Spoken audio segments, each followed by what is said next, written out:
as much and as often as you can. Deconstructing Dallas with Stepahnie Hudiburg, Executive Director of Deep Ellum Foundation. Stepahnie, as you mentioned it's been a tough year for all of us, but there was some good news in September for Deep Ellum when you guys were officially recognized as a cultural district by the Texas Commission on the Arts. And so I wanted to see if you could tell our listeners about this designation and, why it puts Deep Ellum in exclusive company. Absolutely. Well, we kind of joke that Deep Ellum is the oldest newly designated cultural district perhaps in the state. It's one of less than 50 statewide. And Deep Ellum was founded in 1873. It's always been kind of a hub, whether for creatives or for industry, and certainly has been the home for where jazz and blues were founded in this region. And so it's got a lot of richness to it. So it's a designation that's very well deserved. It's something that came about through the efforts of really a coalition of residents and business owners and property owners who felt that this designation was something that Deep Ellum really deserved and puts us on the map from a tourism perspective. We're working on some great things, whether it be a cultural trail through the district connecting us to the Arts District and to Fair Park, really telling the story about Deep Ellum, because we don't want you to just come down and necessarily go to your favorite restaurant and then hop to a show. We want you to do those things, but we also want you to have the opportunity to see a little bit of the history or be able to see a marker or hear a story on a podcast like this when you come and experience the district as well. And so that designation really opens up grant opportunities for us. It opens up opportunities to be recognized on the state level. And so we're super excited to be one of the state's newest cultural districts and only the second one in Dallas next to the Arts District. You are listening to Deconstructing Dallas. Shawn Williams, Ryan Trimble. When we come back, we're going to look a little bit more towards the future of Deep Ellum. We're talking with Stepahnie Keller Hudiburg. We'll be right back right after this.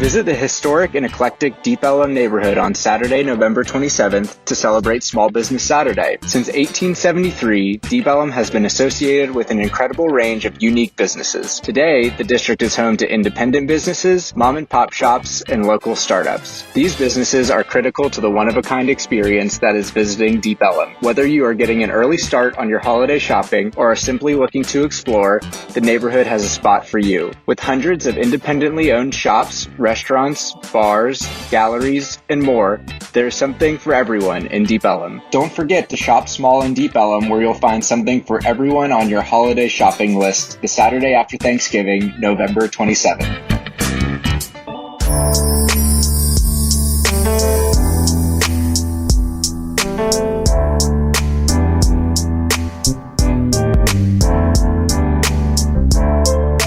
Deconstructing Dallas, Ryan Trimble, Shawn Williams.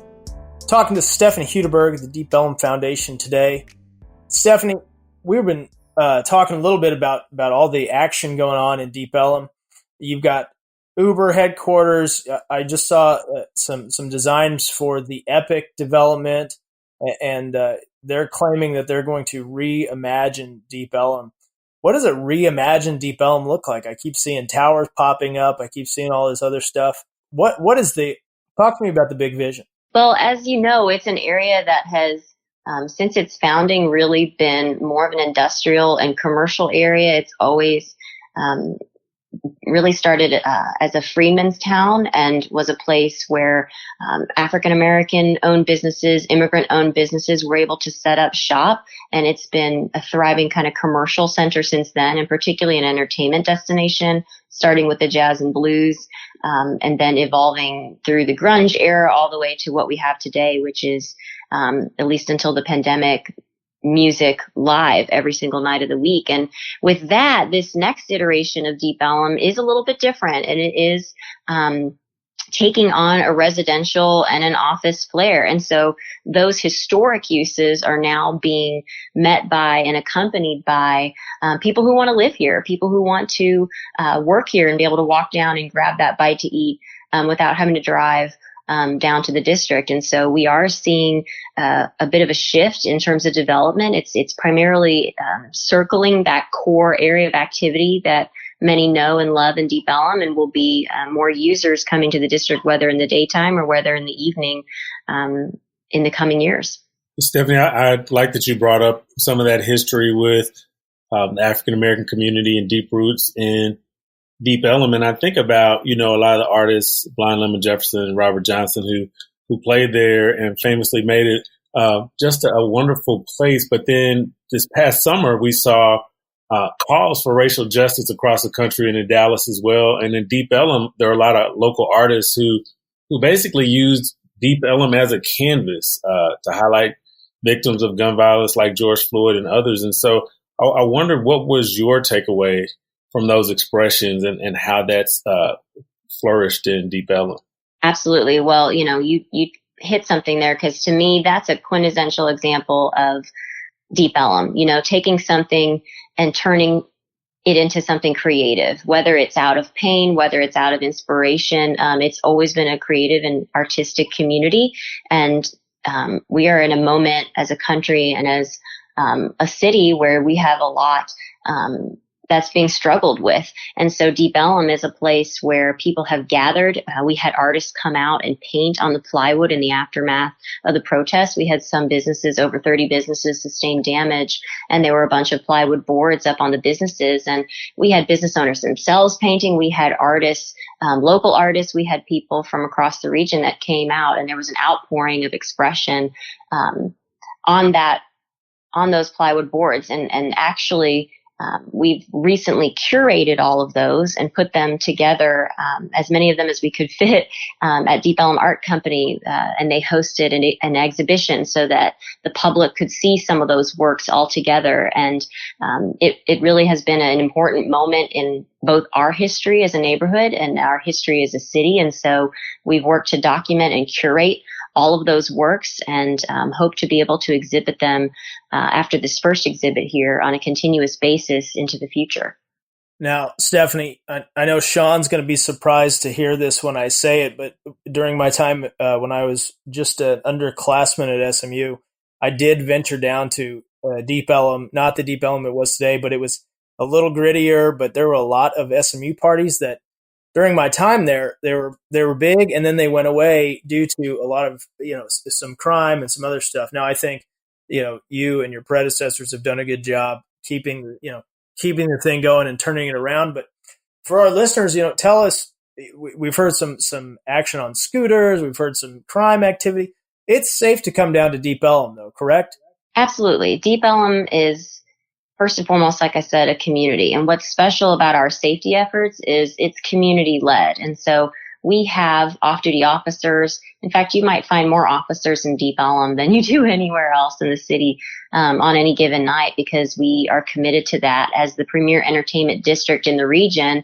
Of course, part of what comes with that is it attracts some activity that people try to take advantage of, right? And so we're aware of that. And we have a community that is committed to, on an ongoing basis, prioritizing safety and making sure that we have kind of eyes on the street, if you will. We have community members that are invested, involved. We have businesses that are invested, involved. And we have very close relationships with DPD as well as private security to continue to make it a place that's inviting and welcoming for everybody to come. And so, like many places, and frankly, like, urban areas across the city, we've seen some challenges, particularly with the pandemic.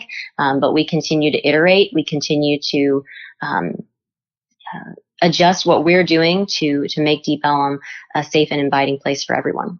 Stephanie, this has been great. I think when Ryan and I came up with Deconstructing Dallas in our podcast, this is the kind of real street level conversation we wanted to have. And I wanted to see if you could give our listeners a place that they can go to find out more about what you guys are doing, more about what's going on in Deep Ellum. How can they find you?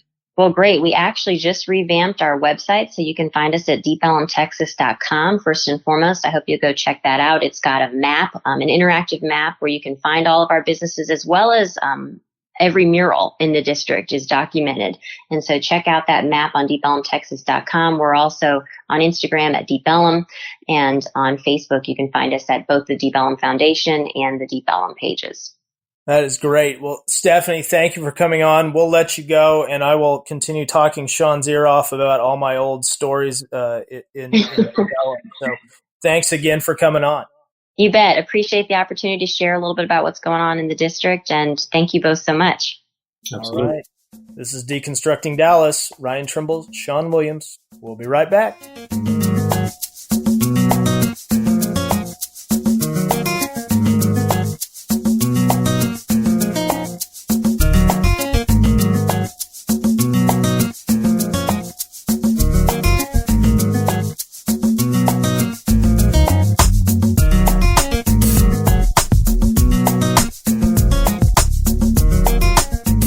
Welcome back, Deconstructing Dallas. Shawn Williams, Ryan Trimble. Just had a great talk with Stephanie Keller Hudiburg from the Deep Ellum Foundation. She is just a wealth of information, and I could have done that all day. Yeah, I'm really glad that we have somebody with big energy in that position. I mean, it takes somebody that's got a lot of energy. That you've got to figure out a way to preserve the history while still bringing development there, and she's I think doing a great job corralling the right people. Off air we were talking about some of the folks that have been there a long time. Partnering with the new folks on her board. So really great stuff, and looking forward to seeing that organization continue to grow and thrive, especially as we come out of pandemic times. Shawn Williams. Well, we want to continue to urge everyone to exercise caution, be safe. We are seeing a rise in COVID-19 positive tests in North Texas over the last few weeks. And even as we're just starting to talk about or record this podcast, we usually at this time talk about college football, which some people immediately use as a checkout. But I do know some people do listen to that part of the show. Mm-hmm. But we just saw that Texas A&M and Tennessee has been postponed. And I know A&M went into a off-campus, off-site mode due to positive tests earlier this week. So, we're just asking and encouraging everyone to be safe. Yeah, please, let's all stick together. Let's get through this. Holidays coming up. We got, some family activities coming up. Let's all be smart and mask up and doggone it. Let's get through this thing. So, on a college football note, the Ponies play at Tulsa this week. Maybe the toughest game yet outside of the Cincinnati game. Cincinnati's looking pretty good, but Tulsa is always a thorn in our side. We needed the 3 touchdown comeback and an incredible, amazing, maybe one of the greatest catches in SMU history to beat Tulsa last year by James Prochet. And so, come on, Ponies. Let's get to 8-1.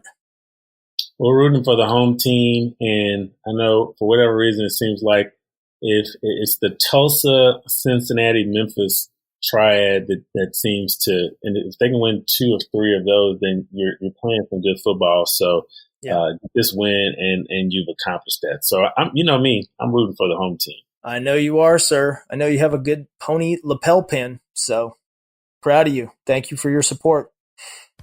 And thank you for your support. And thank you to our listeners and everyone who has tuned into this episode. We had a great conversation this week with Stephanie Keller Hudiburg and from the Deep Ellum Foundation. And we want to encourage everyone, when the time is right and as safely as possible, go out and make sure that you check out all that Deep Ellum has to offer. We want to thank our owners of Allen Media, Jennifer Pascal, Mary Woodley. This is an Allen Media production. We are So grateful for the help of our colleague Samantha Matthews, who helps us with these episodes. We want to thank MZ Studios for your help on this.